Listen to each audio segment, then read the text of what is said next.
O avanço da inteligência artificial no Brasil depende de uma infraestrutura física gigantesca, que vai muito além dos softwares. O país surfa em uma onda de bilhões de reais em projetos de data centers, mas o crescimento acendeu um alerta no setor elétrico. O sistema brasileiro realmente possui capacidade para conectar todos os projetos anunciados? Sobre esse assunto, eu vou conversar com o advogado especialista em infraestrutura e o nosso notável Augusto Dalpozo. Meu amigo Dalpozo, não conseguimos conversar hoje no pré-market, mas viemos nos encontrar aqui no Fast Money. Tudo bem contigo? Seja muito bem-vindo. Tudo bom, Eric? Graças a Deus, tudo em ordem. Queria estar com você presencialmente, mas estamos aqui virtualmente, mas com muita saudade, viu? Também saudade de tê-lo aqui presencialmente, mas não vai faltar oportunidade. Tenho certeza que semana que vem ou daqui a pouquinho você vai conseguir estar conosco. Mas não deixaremos de falar sobre um assunto importante, falar de infraestrutura, principalmente voltada para tecnologia e inteligência artificial. Dalpozo, o sistema elétrico brasileiro possui ou não capacidade para conectar esses projetos anunciados de data centers? A gente tem um gigantesco, né? Sendo construído lá no complexo de Pecém, no Ceará, da ByteDance, gestora do TikTok, né? Olha, Eric, isso na verdade é uma questão estratégica muito relevante e que está por trás desse seu questionamento. A questão energética, tal como a questão de localização, a questão física propriamente dita, ela sem dúvida alguma é um dos problemas que deve ser enfrentados por que a gente chama de infraestrutura digital, né? Energia é um dos insumos necessários para que a inteligência artificial possa funcionar e assim por diante. E a despeito da energia, né, ainda ser regulada por uma agência como a gente tem no Brasil, né, a ANEEL, que faz a regulação de todo o setor elétrico brasileiro e a sua complexidade, a gente sabe que realmente é extremamente complexo o sistema elétrico, que a gente precisa dar um pulo adiante. O Brasil ele não pode virar simplesmente aquele que vai oferecer simplesmente espaço nos seus data centers. Isso é muito importante, claro, isso é fundamental, mas não para aí, entendeu, Eric? O problema é que o conhecimento que é gerado a partir dos data centers muitas vezes não fica no Brasil. E a gente cada vez fica mais distante, na verdade, dessas grandes indústrias tecnológicas, científicas, porque exatamente falta, na verdade, a incorporação não só da parte física, né? E daí vem a energia e vem toda a estrutura física necessária, mas também a parte do conhecimento. E o conhecimento nessa área, você sabe que é fundamental. Há hoje um problema geopolítico na questão da inteligência artificial, há uma questão que, na verdade, transcende só um país ou outro. Na verdade, há uma competitividade global a respeito da inteligência artificial que depende dos data centers, que depende de processamento de dados.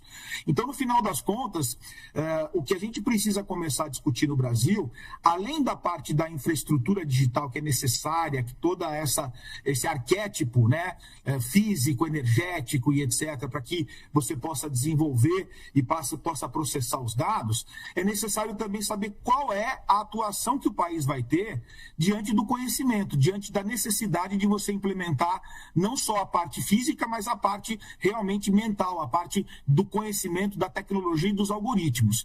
Esse é um ponto fundamental e que eu acho que é super importante a gente discutir aqui. Agora, Dalpozo, como separar então projetos efetivamente maduros daqueles pedidos especulativos de acesso à rede elétrica? Olha, você no final das contas, né, você tem PCHs, que são pequenas centrais hidrelétricas, o Brasil também tem as suas hidrelétricas, nós temos, na verdade, fontes renováveis de energia, o que é muito importante e que, na verdade, coloca o país à frente de todos os países que estão, de alguma forma, buscando, né, essa especialização. Essa energia verde que o Brasil tem, ela precisa ser muito bem aproveitada e ela precisa ser, na verdade, valorizada, né, Eric? Muitas vezes a gente vende energia como se fosse um simples commodity. Só que uma energia verde, uma energia com base em fonte sustentável, ela é muito mais qualificada do que uma energia que é feita ou que é gerada a partir de sistemas poluentes. Então, o primeiro ponto é entender que a energia brasileira, por cada vez mais estar de acordo com a a transição energética global, ela é muito mais valiosa nesse sentido do que as demais. Além disso, né, a gente também, além da própria energia propriamente dita, a gente precisa também fazer com que toda essa situação da infraestrutura digital, ela possa ser aplicada. Nós tivemos um probleminha com a conexão do Dalpozo. A gente vai restabelecer a conexão, então, com o nosso notável Augusto Dalpozo. Já está novamente restabelecido? Vamos continuar. Dalpozo, desculpa, deu um probleminha na conexão, mas, por favor, complemente a sua resposta. Eu estava dizendo que, além da infraestrutura digital como um todo, é importante que a infraestrutura também seja aplicada. Ou seja, as nossas rodovias, as nossas ferrovias, os nossos portos, eles também necessitam, né, de que essa digitalização ela possa ser alcançada. Então, quando você estabelece ali, em qualquer setor, um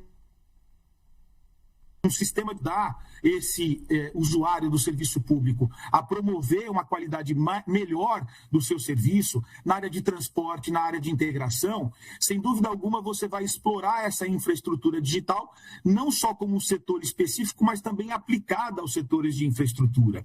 E é isso que a gente busca. A gente espera que os contratos de concessão, que são de longo prazo, como a gente sempre fala, possam incorporar e possa atualizar toda essa tecnologia que muitas vezes ela acaba não sendo incorporada desde o início, porque obviamente a tecnologia ela se adequa e ela muda, ela é mutável a todo momento. O que precisa é que o sistema regulatório de alguma forma possa incorporar essa digitalização, essa tecnologia, a parte científica, e a infraestrutura é um terreno muito fértil para que isso aconteça. Então, é necessário que esses contratos possam ser atualizados para que haja uma maturidade e a incorporação de sistemas aí digitais que possam, de alguma forma, atender melhor o desenvolvimento econômico e social. O Dalpozo, nos Estados Unidos, recentemente, Donald Trump baixou uma norma que as grandes empresas de tecnologia, inclusive aquelas que estão entre as 7 magníficas, teriam que gerar a própria energia elétrica se quiserem instalar grandes data centers, né? Mas eu queria saber de você, quem deve realmente financiar as obras de transmissão e conexão necessárias aos empreendimentos também de geração de energia? Olha, Eric, o BNDES tem um papel importante aí, né, em fazer aí, de alguma forma, esses investimentos. É óbvio que o setor privado tem que se organizar também para que esses investimentos sejam realizados e sejam amortizados de alguma maneira, né? Então, você tem um investimento público feito aí pelo BNDES ou por outras entidades que, de alguma forma, possam socorrer a iniciativa privada e, com isso, fornecer juros que sejam adequados, etc. Mas, obviamente, né, as grandes empresas de tecnologia também precisam se preparar para que elas possam, de alguma forma, atender esses anseios, né? São empresas que hoje faturam, talvez, na ordem de trilhões de reais e que, portanto, precisam separar uma parte dessa receita para que ela, de alguma forma, não interfira naquilo que é a energia que é utilizada por todos. A gente não pode esquecer que energia elétrica, Eric, é serviço público. Serviço público deve ser utilizado por todos. A gente tem um princípio fundamental que é a universalização do serviço público. Então, se de alguma forma esses data centers, essas empresas acabam utilizando, né, toda essa energia que, na verdade, serve para toda a coletividade, obviamente que isso vai ser um problema e vai dar um caos enorme. Então, é preciso, sim, regular de alguma forma, já que elas se utilizam de muita energia, uma capacidade de energia enorme, de maneira com que haja uma sobra para o mercado que vai utilizar também e, de alguma forma, você possa respeitar essa universalização. Serviço público universal é aquele que é atendido para todos, né? É claro que a parte dos data centers são fundamentais, mas existem outros setores que dependem, e a gente depende da energia, né? É vital a energia. Então, sendo um serviço público, e essa natureza jurídica dessa atividade, é muito importante trazer aqui, né, do ponto de vista jurídico, como ela é identificada pelo direito brasileiro, e a partir dessa identificação, Eric, existe uma série de princípios que incidem sobre essa atividade de serviço público, que talvez seja uma das atividades principais que o Estado pode prestar para a coletividade. Então, sendo assim, essa universalização ela depende muitas vezes de que esses investimentos sejam feitos por empresas que realmente usem muito energia e, de alguma forma, não façam um colapso, né, do sistema elétrico a partir simplesmente da utilização de data centers ou inteligência artificial. A indústria precisa de energia, enfim, uma série de setores, né? Indo ao encontro aí do que você está falando, como impedir, então, que custos privados sejam transferidos, né, para as tarifas de energia? Você pode criar sistemas, né, que, de alguma forma, providencie com que a iniciativa privada utilize esses investimentos e aquele serviço que é utilizado é específico para aquele data center. Uma coisa é você jogar energia em todo o sistema, né? Outra coisa é você utilizar para uma determinada indústria ou para um determinado setor aquela energia consumida. Há grandes produtores e geradores individuais de energia elétrica. E essa energia que é produzida por esses grandes produtores e que de alguma forma utiliza isso, ela acaba de alguma forma não interferindo, em tese, no valor da energia que é cobrado de todos. É claro, se os rios, se a gente começa a ter problema, né, de clima, etc., a gente tem um problema de sustentabilidade conectado aqui à questão da energia, né, sem dúvida alguma, mas esses grandes produtores, esses grandes geradores, eles precisam cada vez mais ter soluções individuais. Essas soluções individuais, de alguma forma, atendem aos anseios dessas companhias que precisam disso e, por outra sorte, também protegem o interesse público, já que os demais eles podem utilizar esse serviço público sem que haja uma onerosidade excessiva. Outro princípio, né? Lembra que a gente falou que é serviço público? Outro princípio fundamental do serviço público é a modicidade, Eric. A modicidade significa universalização. Se a energia fica muito cara, ela fica inacessível, né? E, portanto, você precisa balancear o sistema para que, obviamente, essa energia ela possa ter um preço suficiente para que todos, de alguma forma, possam utilizar. Não só aqueles que, de alguma forma, têm uma exploração econômica envolvida, mas... Agora, Dalpozo, para a gente amarrar essa nossa conversa, como que a gente consegue garantir capacidade computacional para universidades, startups, empresas brasileiras e órgãos públicos? A gente acha que está com um probleminha... Desculpa, Eric, você consegue... Tinha um probleminha no áudio, se você puder repetir a pergunta, por favor. Claro, vou repetir sim. Dalpozo, como que a gente consegue garantir, né, essa capacidade computacional para universidades, startups, empresas brasileiras e órgãos públicos? Olha, o que existe hoje, Eric, é uma atividade que é muito mal conduzida no Brasil. Eu tenho defendido do ponto de vista teórico, né, e do ponto de vista aí acadêmico, etc., que o Estado, na verdade, ele desenvolve uma atividade que é importante, que está no nosso texto constitucional, que é o desenvolvimento científico, tecnológico e da inovação. Então, assim, não é que o Estado está alheio a essa atividade. O Estado tem a obrigação, ele tem o dever de promover o desenvolvimento tecnológico. Se o Estado, portanto, ele tem também, né, esse dever, essa é uma atividade administrativa que é fundamental que ela seja exercida. Ao exercer essa atividade administrativa, obviamente, o Estado ele deve promover parcerias estratégicas com entidades de pesquisa, de inovação e de tecnologia. Esses instrumentos contratuais hoje, Érico, são chamados de alianças estratégicas. Essas alianças estratégicas são exatamente um instrumento contratual, um instrumento jurídico, que vai disciplinar exatamente o desvio desses recursos para esse setor, para que, sim, as universidades, os institutos de pesquisa, os institutos de tecnologia possam se valer desses recursos e, com isso, desenvolver novas tecnologias. Agora, a gente não pode esquecer que inovação ela não ocorre a todo momento. Você pode ser que você encontre ali e despeje uma série de recursos públicos numa entidade que eventualmente não consiga inovar porque não consegue fazer aquela tecnologia se transformar em algo que possa ser útil, né, para a coletividade. Então, há um limite aqui, né? Mesmo as empresas privadas, elas têm um limite de investimento na capacidade tecnológica, porque você não sabe exatamente o que vai acontecer e os recursos, né, são sempre limitados. Existe uma obra muito legal, Eric, da professora Mariana Mazzucato, que chama-se O Estado Empreendedor. E ela mostra, na verdade, nessa obra, que a maioria das grandes inovações tecnológicas elas estavam na mão visível do Estado.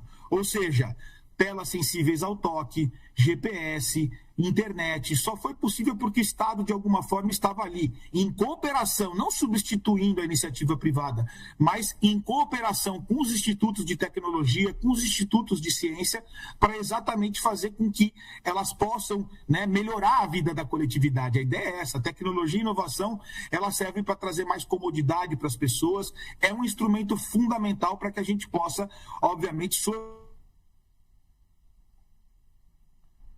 Deu mais uma travadinha aqui na conexão do Augusto Dalpozo. Ele retomou? Então, só para a gente finalizar, Dalpozo, só para a gente finalizar, deu mais uma travadinha?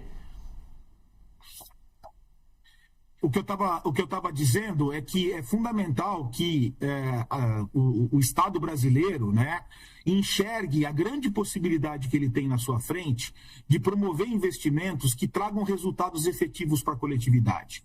Se nós temos a obrigação de promover desenvolvimento científico, tecnológico e inovação, e o Estado tem a sua parcela, né, de responsabilidade, porque o texto constitucional diz, não sou eu que digo, é a nossa Constituição que diz.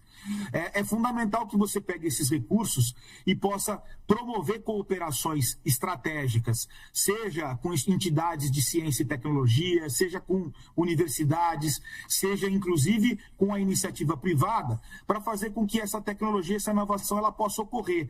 E esse retorno para a sociedade também possa ocorrer, né? No momento em que você traz uma inovação, no momento em que a tecnologia de alguma forma melhora a sua vida, facilita a sua vida, isso é um retorno que ela tem que trazer para a sociedade. Então, no final das contas, né, Eric, o que a gente precisa talvez a infraestrutura das infraestruturas, né? É aquela que realmente está ali para garantir, no final das contas, que a população seja atendida e que os serviços públicos funcionem melhor, que as nossas rodovias operem melhor, que os nossos semáforos sejam inteligentes. Estamos com um pequeno probleminha, então, na conexão do Dalpozo. Augusto Dalpozo, me ouve? Dalpozo, nós estamos com um problema na sua conexão, mas acho que o seu olhar foi muito interessante, né, sobre essa questão da infraestrutura energética. Eu queria agradecer muito a sua presença, a sua participação no Fast Money. É sempre bom falar contigo e sinta-se abraçado, meu amigo. Muito obrigado, Eric. Semana que vem nós não vamos ter problema de conexão, que nós vamos estar pessoalmente juntos. Então, essa foi a última semana que eu estava aqui fora, né, do Brasil, mas semana que vem estamos juntos aí, se Deus quiser. Muito obrigado, viu? Legal, vai ser uma alegria tê-lo aqui conosco. Um grande abraço, então, e uma excelente semana. Tchau, tchau.